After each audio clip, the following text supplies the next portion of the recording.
servicio de urgencia. Algo que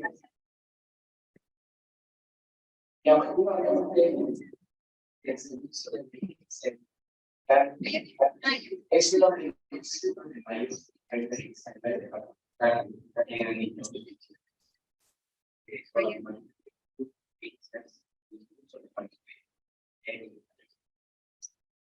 Yo no sé preguntaría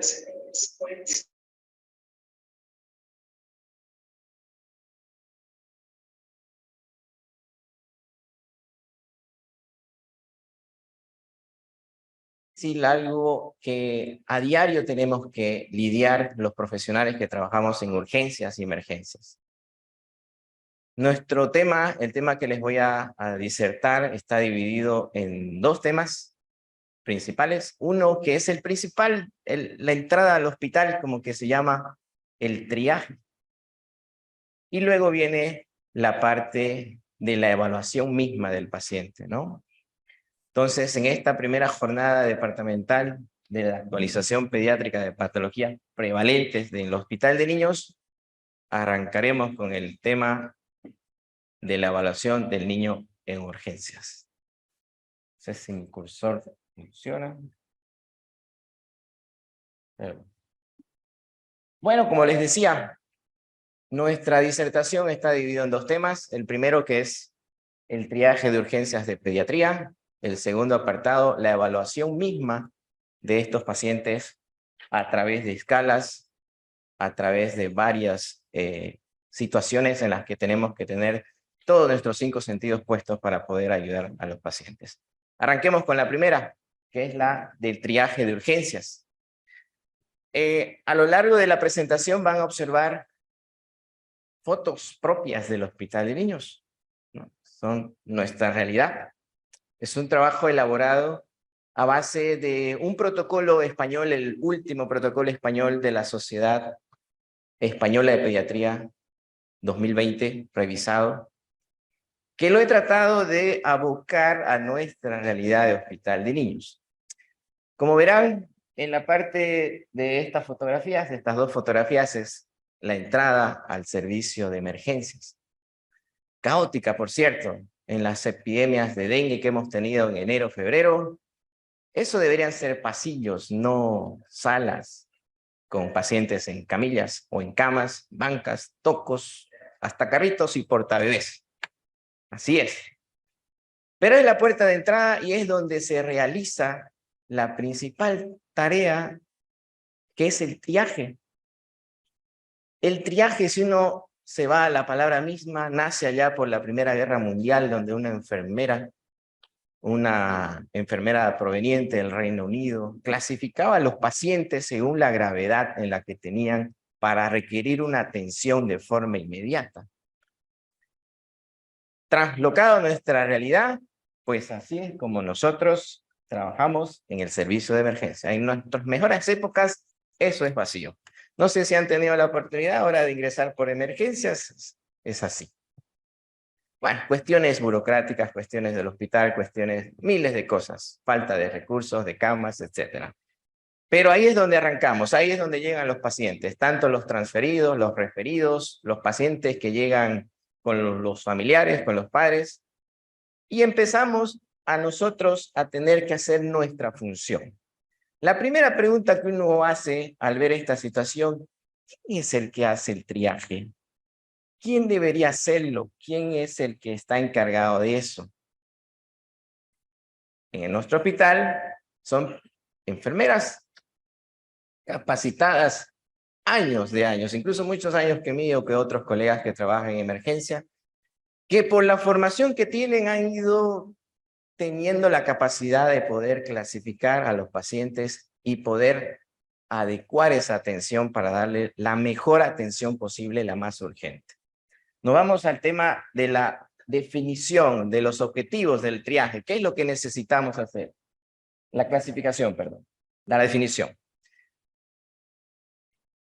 Ese tema del triaje básicamente es poder darse cuenta de aquel paciente que necesita la más pronta atención.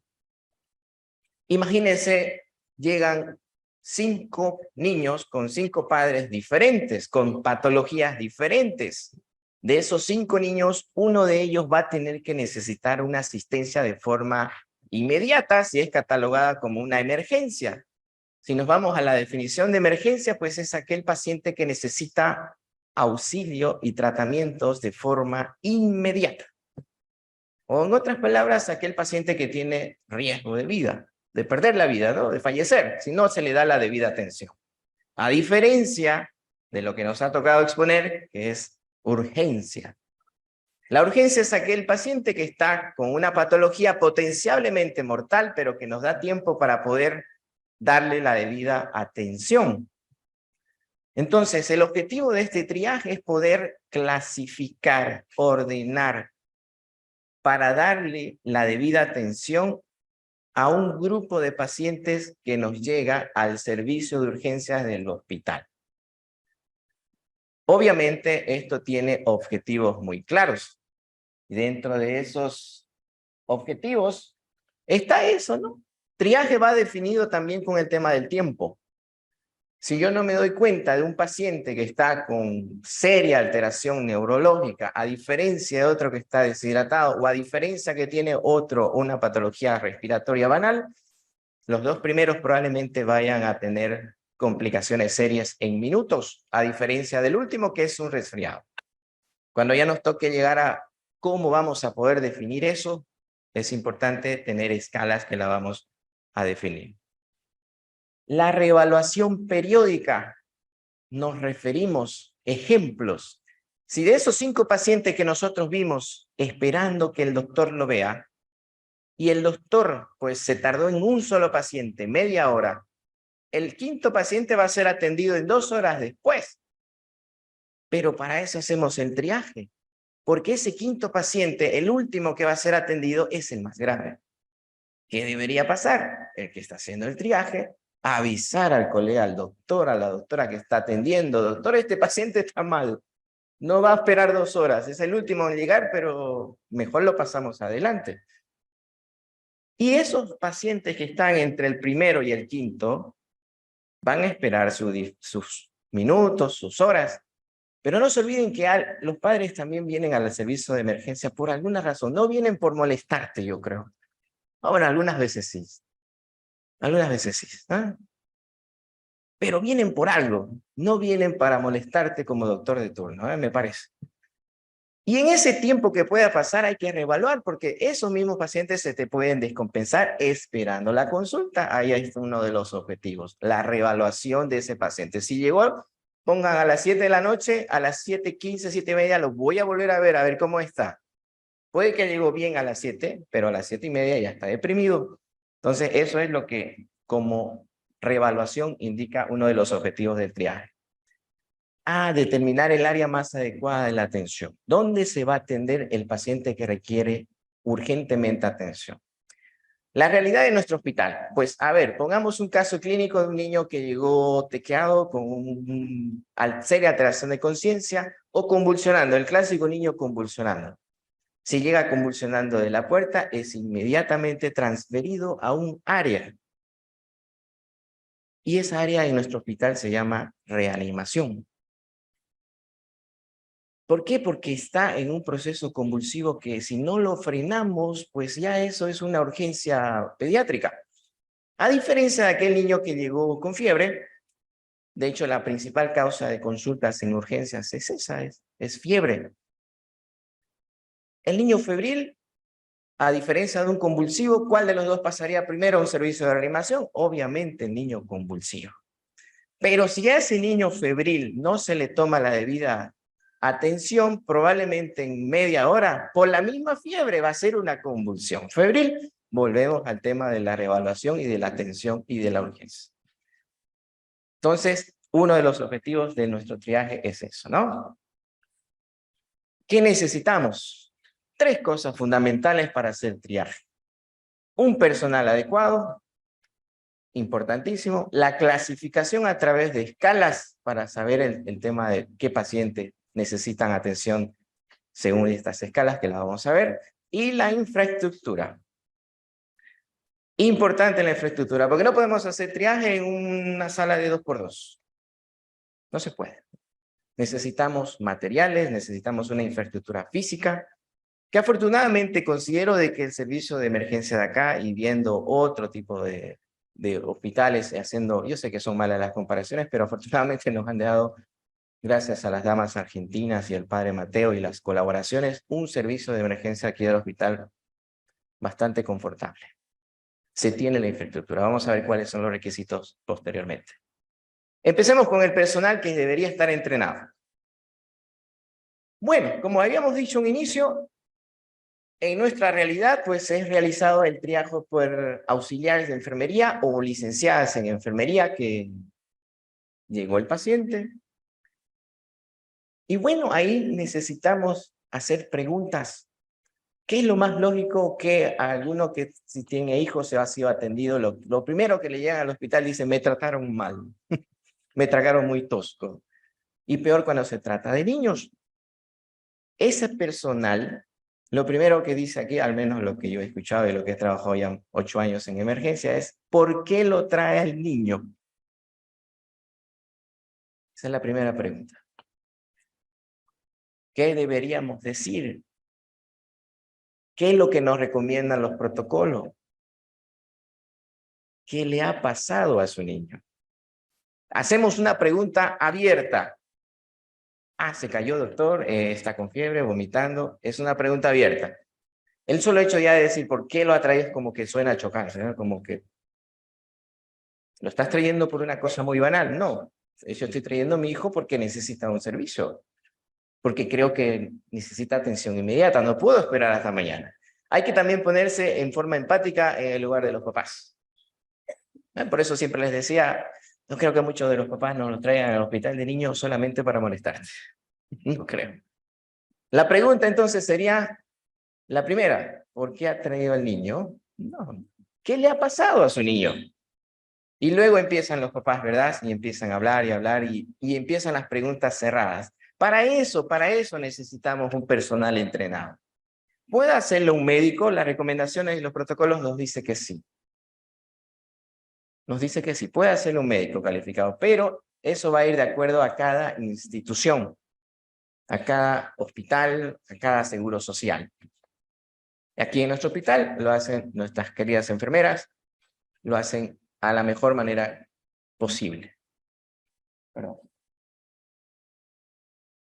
Esa recepción que se le hace a las familias con las preguntas necesarias van a ir orientando a ese personal para poder saber,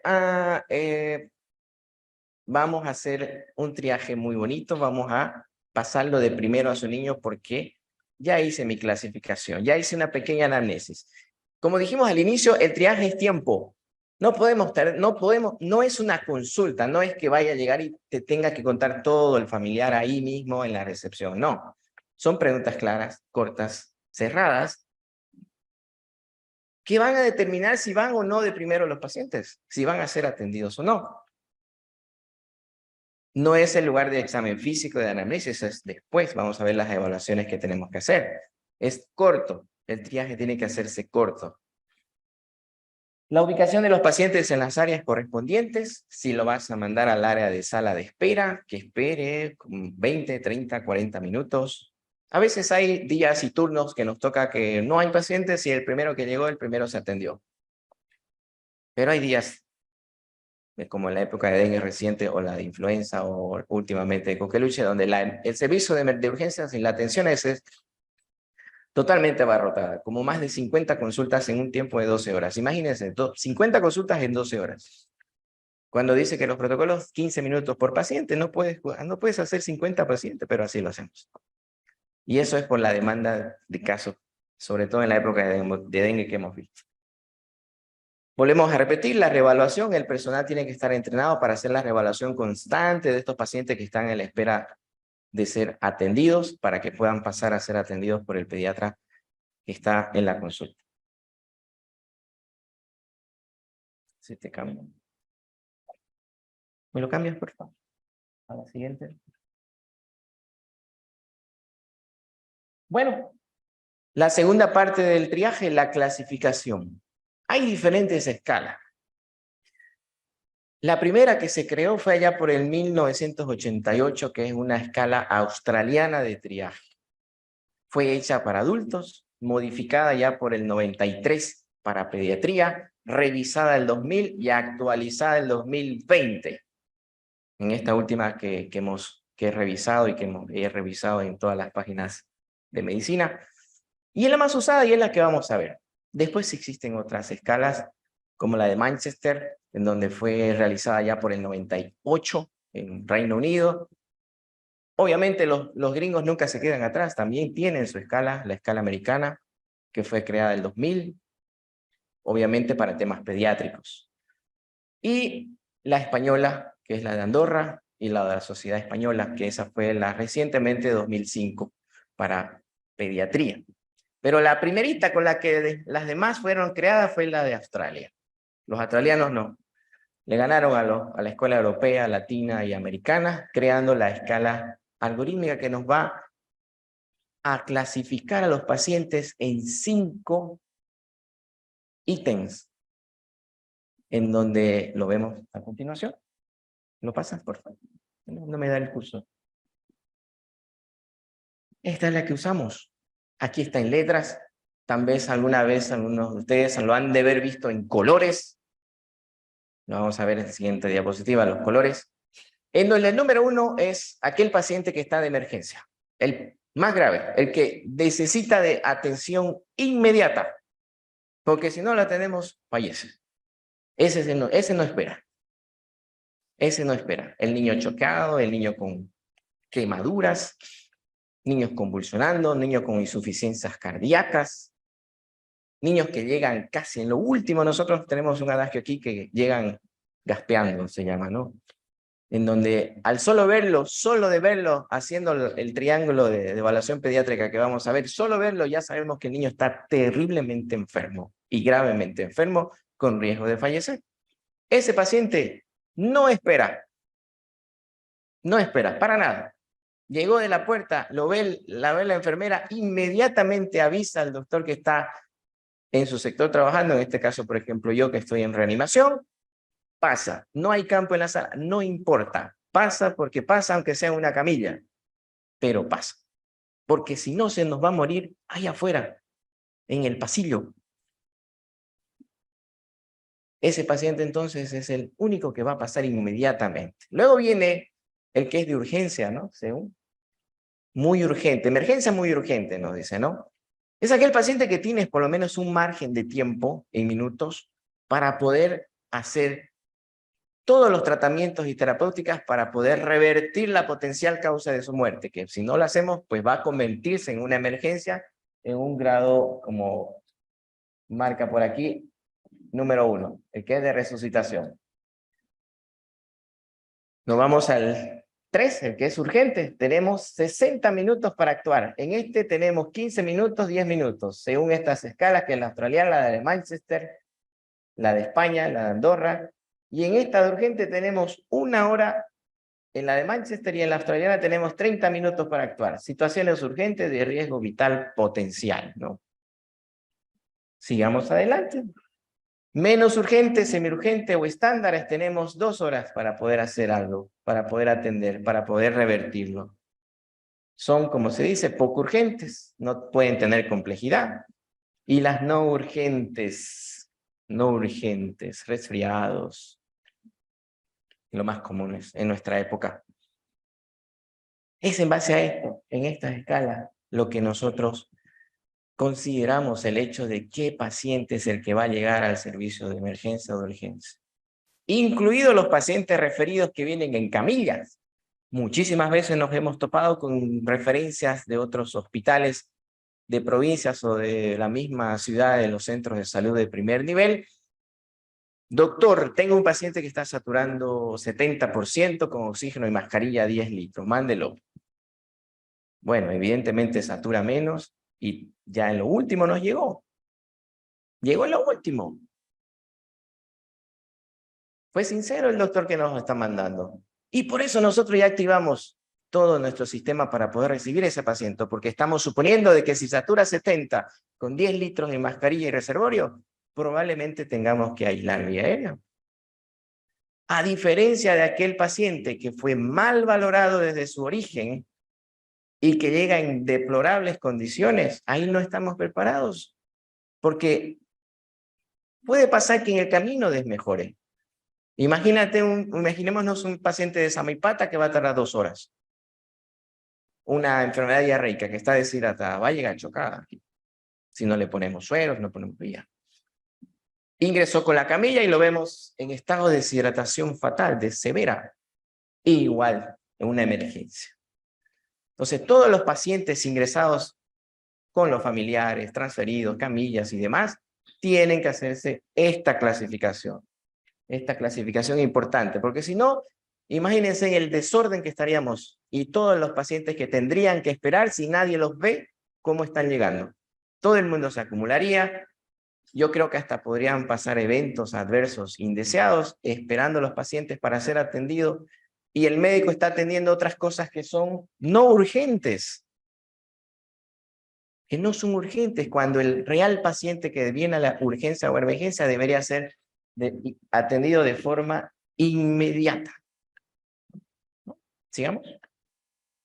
Aquí está la de colores, la que a veces está publicada en varios centros de salud, aquí en nuestro hospital también, o en los seguros sociales. Es lo mismo, pero ya en colores. Te dice el misma forma de actuar. El rojo, atención inmediata. Espera de 30 minutos, el naranja, ¿no? Que es el 2. Espera de 4 horas. Este espera más. Y este ya no es urgente, ya puedes esperar 6 horas. Pero creo que ningún papá te va a esperar 6 horas, ¿no? Este viene en la escala de colores, en la clasificación de colores que tenemos aquí en el hospital de niños. Viene a ser lo mismo, pero ya en colores, ¿no? El objetivo de nosotros es que se nos quede bien claro cómo poder actuar, cómo poder hacer, cómo poder meter un paciente, sacar otro paciente, atender primero no atender, porque los padres incluso hasta a veces se enfadan, ¿por qué está pasando el primero y yo llegué primero? Bueno, le mostramos esto de acá. Hay un banner ahí en emergencia, ¿no? Sigamos. Infraestructura, lo que les decía. Para la infraestructura física, las recomendaciones y protocolos nos dicen que por lo menos mínimamente tenemos que tener 9 metros cuadrados para poder atender. La emergencia que nosotros tenemos está en 12 metros cuadrados. No la emergencia en sí, sino el sitio de recepción, que es ahí adelante. 12 metros cuadrados. La reanimación y la observación, que son como más de 30 metros cuadrados en atención, donde entran camas y camillas, pero el área de triaje está acondicionada. El material importante, necesitamos materiales, material de escritorios, hojas, también necesitamos materiales médicos, tensiómetros, satrómetros, todo lo que nos permite medir las constantes vitales o los signos vitales a los pacientes. Y aquel que lo vaya a tomar, por eso volvemos al tema del personal entrenado, tiene que saber que un niño que está enfermo va a estar irritable, va a llorar, se va a mover, va a aumentar la frecuencia. Por el llanto, la cardíaca aumenta a los chicos, tenemos que saber interpretar eso. Y ese personal tiene que saber eso también. O aquel paciente que llega con fiebre, también sabemos que aumenta la frecuencia cardíaca por estar con fiebre. No significa que esté en un choque. Entonces, por eso volvemos al primer tema del requisito de triaje, tener un personal bastante entrenado. Y la logística, que es el triaje y la gestión, esto es más que todo para las cuestiones de gestión y calidad, para cuestiones de acreditación, importante tener esos 2 puntos para tener una buena atención en un servicio de urgencia cualquiera, para poder tener una acreditación de, sí, este servicio está bien, este atiende bien, hay un personal entrenado, hay médicos que están ahí, ¿no? Sigamos. Bueno, esa primera parte del triaje, vamos a pasar a lo que médicamente también nos importa bastante, que es, ¿cómo te das cuenta? ¿Cómo nos damos cuenta de que un chico esté mal a diferencia de otro que no está mal?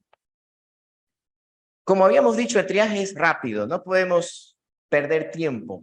Y hay 3 aspectos importantes para poder ver en un niño que está potencialmente enfermo, que se te va a complicar, a diferencia de aquel que no.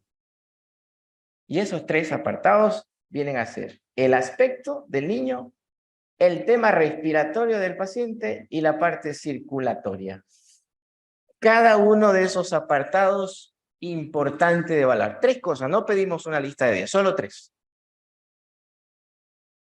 Muchos pacientes, solamente, como les decía, de verlos, ya nos damos cuenta cómo está el aspecto. ¿Cómo está el aspecto? ¿Qué evaluamos en el aspecto? Tono, reactividad, consolabilidad, mirada, llanto, lenguaje. Solo mirar nada más. Aquel niño gravemente disneico, por ejemplo, aquel niño que parece estar dormido, pero estará dormido porque debe tener un antecedente, por dar un ejemplo, de una caída de una cama, que está tequeado, pero está durmiendo. La mamá cree que está durmiendo, pero si tú lo evalúas y haces una escala de Glasgow, vas a darte cuenta de que es otra realidad. Solo de mirar. En esta parte es mirar. Por ejemplo, otro dato importante, ¿consolable o no es consolable el niño? No se consuela con lactancia materna, abrazando, nada. Puede ser dolor, puede ser una irritabilidad, por dar un ejemplo de un niño con meningitis que saben llorar bastante. No se consuela. A diferencia de aquel niño que sí se consuela con la lactancia. Importante, por ejemplo, el tema del llanto en el niño. La mirada, los niños con mirada perdida. Puede ser catalogado como una convulsión sin la necesidad de estar, por ejemplo, moviendo los brazos, ¿no? Niño con mirada perdida. O a veces la mirada de aquel niño deshidratado, chocado, los ojos hundidos, oftálmicos. O la mirada que están simplemente mirando a la nada. Eso es algo llamativo. Si uno conoce a su hijo, dice, algo le está pasando. Él no mira así, por eso lo estoy trayendo. Fíjense qué dato importante. Bueno, el tema respiratorio, algo importante. Niños que llegan muchas veces con una frecuencia respiratoria terriblemente, ejemplo clásico, los niños asmáticos, que están en estatus asmático, con una respiración con aleteos nasales, retracciones subcostales, por ejemplo, en los neonatos. El tema respiratorio es algo urgente de darle solución. Para ello tenemos herramientas que tenemos que utilizar, por ejemplo, el estetoscopio, porque necesitamos saber qué es lo que está pasando con ese niño. En el tema respiratorio importa también mucho el tema de estos ruidos anormales, cuerpos extraños, estridor laringio. ¿No? Les estoy dando una serie de ejemplos que se me vienen a la cabeza cada que leo este apartado. Y finalmente el tema de circulación. El tema de la circulación es un dato bien fidedigno de cómo está la parte hemodinámica.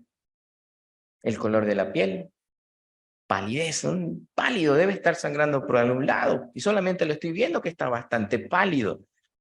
O aquellos pacientes que son ictéricos también, los bebés de los neonatos, ¿no?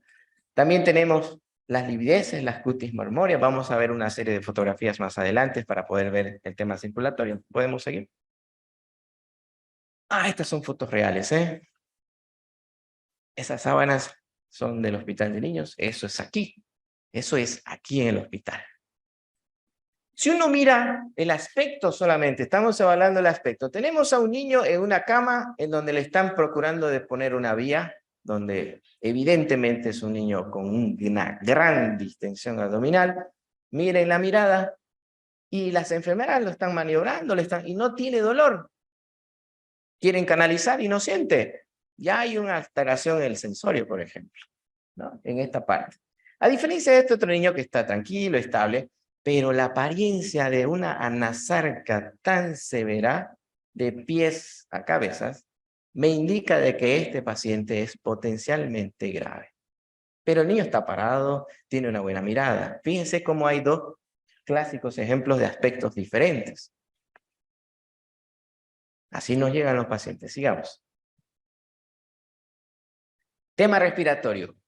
Así llegó, 5 minutos después está intubado. Tema respirar. Fíjense la mirada, el aspecto, la parte circulatoria, ¿se acuerdan de la piel? El color de la piel extremadamente histérico, ¿eh? Es un neonato de allá por el 2016, un menonita, hijo de menonitas, con ictericia grave, que respiraba, gracias, superficialmente, no tenía esa vitalidad, por lo tanto se decide aislar vía aérea.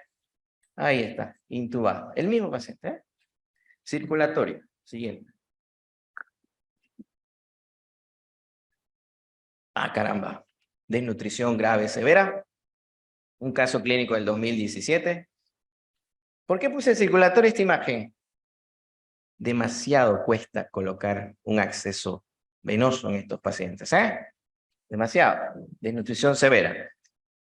Volvemos al tema circulatorio y miremos estas partes, ¿eh? Esta es una meningitis meningocócica, no fue afortunadamente Neisseria, pero fíjense, cuando uno evalúa en este triángulo la parte circulatoria, ya me llama la atención eso. Son imágenes reales, ¿eh? Son de aquí del hospital, del archivo que se tiene de emergencias. Sigamos. ¿Para qué nos sirve ese diagnóstico, ese triángulo? De acuerdo a lo que encontremos, vamos a poder saber qué sistema o aparato, qué disfunción es la que hay. Por ejemplo, si tenemos en el aspecto una alteración del aspecto, podemos sospechar de una difusión del sistema nervioso central, a nivel respiratorio, la dificultad, a nivel del aspecto, insuficiencia respiratoria. Y si tenemos los tres, fallo cardiorrespiratorio. Si los tres aspectos están fallados, pues estamos en serios problemas con ese paciente. Entonces, volvemos a la clasificación. Tenemos ya para qué nos sirve, para hacer un diagnóstico, para saber qué sistema, aparato es el que nos está fallando en ese paciente. Miren cómo en pocos minutos tenemos que tener la capacidad de accionar, de poder hacer tratamientos. Y ni siquiera hemos hecho una anamnesis detallada. Eso va a venir en una evaluación secundaria. Sigamos. Todo paciente inestable requiere una evaluación sistemática y actuaciones dirigidas. Tres cosas: oxígeno, venoclisis, monitorización de signos vitales. Oxígeno, servicio de emergencia sin oxígeno no es un servicio de emergencia o de urgencia. La venoclisis es difícil, tenemos afortunadamente a nuestros residentes de cirugía o cirujanos de turno que nos ayudan mucho con las venopunciones. Pero a veces el cirujano está en quirófano y nos toca a nosotros poner osteoclisis, por ejemplo, ¿no? Directo, porque si no se nos muere el paciente. Finalmente, la monitorización, a veces solo necesitas un sensor de oxígeno, o si tienes requisitos acá, por ejemplo, los grandes monitores donde te pueden medir todo, presión arterial, cardíaca, respiratoria, saturación. Lo tenemos afortunadamente. Tres cosas, tres elementos que necesitamos para un triaje, para un triángulo de evaluación pediátrica, perdón. Bueno, secuencia ABCDE. Esta secuencia es la que nos acostumbramos a ver en los PALS o en los PFCC, que son como los ATLS, en donde tenemos que evaluar esto, evidentemente. La parte respiratoria, la parte circulatoria, la parte neurológica, la parte de exposición. Todo eso en una secuencia rápida de evaluación. Eso es rápido, no necesitamos mucho. Vamos evaluando según cada apartado. Sigamos. Secuencia ABCD, por ejemplo, este es un caso clínico de un niño hemofílico con una caída en el colegio jugando fútbol, que lamentablemente falleció, se choqueó. Este es el golpe, esta es la zona lesionada, 2 horas después, 3 horas después. Una gran colección. Secuencia de ABC, donde necesitamos hacer actuaciones importantes. ¿Por qué falleció? Había un factor de base importante como es la hemofilia. Sigamos. Evaluación secundaria. Una vez que hicimos todos estos procesos, hacemos nuestro trabajo con las evaluaciones secundarias, en donde ya tenemos tiempo para poder preguntar más, explorar más, hacer nuestra exploración física detalladas. Otro caso importante, un niño con deshidratación por vómitos y diarrea. Sigamos. Y finalmente la evaluación terciaria, la última de las evaluaciones, en donde ya, ahí empiezan todos los estudios de laboratorios, imágenes. No ganamos nada a veces teniendo que llegó recién el paciente, se tequeó, inmediatamente lo llevamos a tomografía. No está en el protocolo eso. Tienes que evaluar primero cómo está ese paciente. Se te va a morir en el tomógrafo.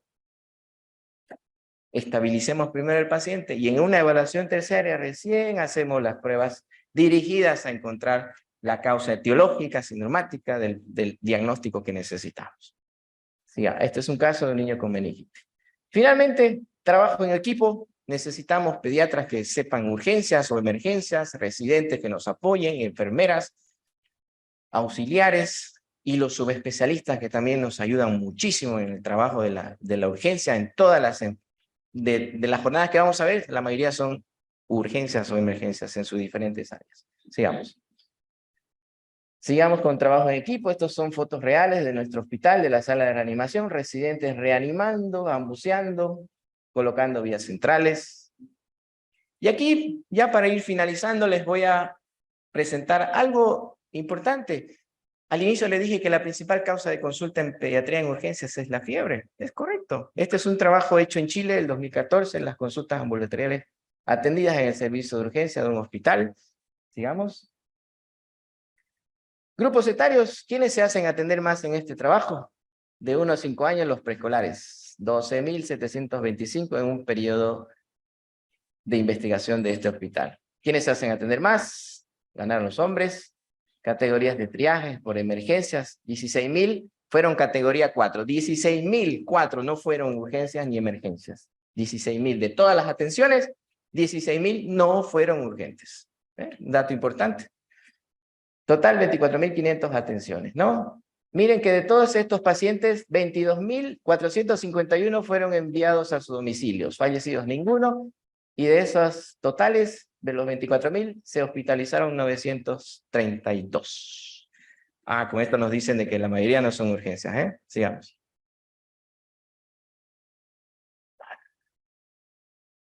Miren cómo de los motivos de consultas de servicio de este estudio de servicio de urgencia, fiebre, cuestiones gastrointestinales y síntomas respiratorios, los tres. En otras palabras, EDAS, IRAS, ¿no?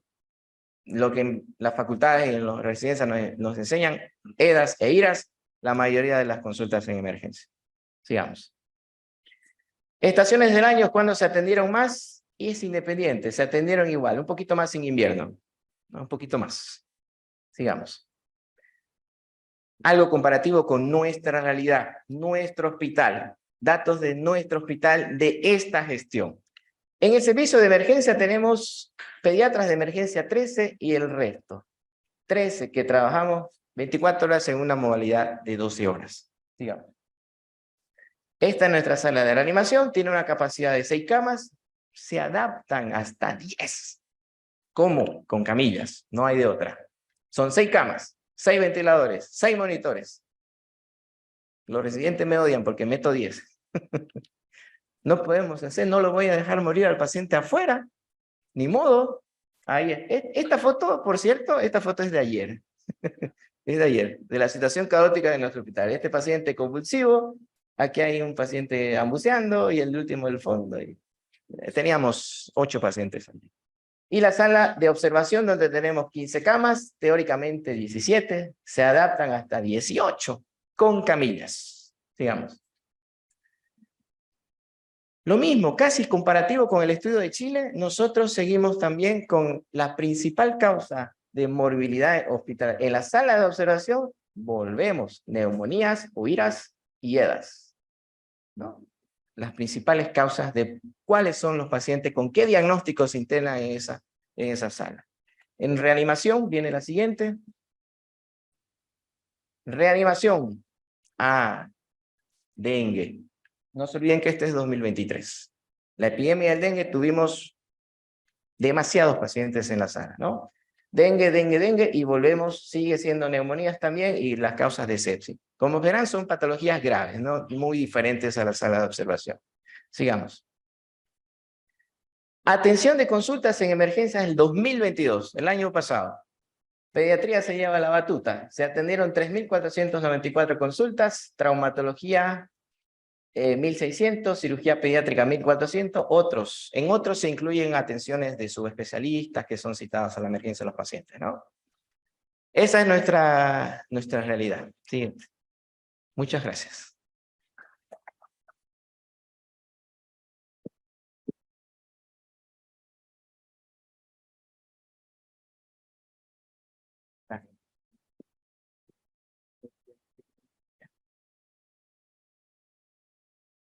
Muchísimas gracias, doctor Aldo, por la excelente exposición.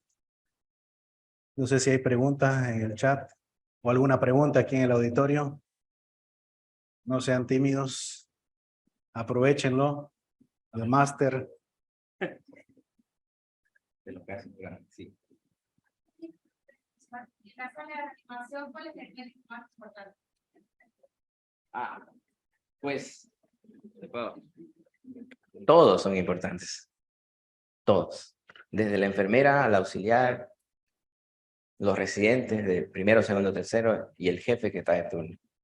Pero por jerarquías y por cuestiones legales de responsabilidad, siempre el médico pediatra de urgencias que está de turno. Siempre, ¿no? Pero en el trabajo en sí, no podría hacer yo nada sin ustedes, los residentes. No se puede. ¿Cómo podría intubar, aspirar? No se puede. Entonces, todos son importantes, pero para esas cuestiones, el médico de turno, ¿eh?